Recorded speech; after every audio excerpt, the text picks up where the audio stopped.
તો ખેડૂત મિત્રો આપણે તરબૂજ વાવ્યું ત્યારે જ મેં તમને બતાવ્યું હતું વિડીયોના અંદર, પણ એના પછી એક વખત તરબૂજ બતાવ્યું નથી. તો આજે તમને હું તરબૂજનું સીધું ફળ જ બતાવું. તો ખેડૂત મિત્રો તમે જોઈ રહ્યા છો આજે આપણે તરબૂજનું ફળ કેટલું મસ્ત સરસ આટલું મોટું થઈ ગયું છે.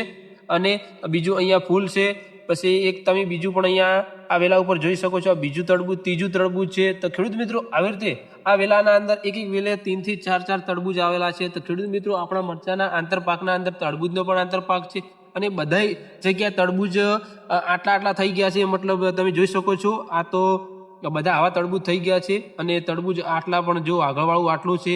તો આવી રીતે બધા તરબૂજ બધે વેલા ઉપર લાગી ગયા છે. તો ખેડૂત મિત્રો તો તમારું શું કહેવું છે તરબૂજના વિશે કોમેન્ટ કરીને બતાવજો. અને અમારા આંતરપાકના અંદર તરબૂજ અને મરચાંનો આંતરપાક કર્યો છે.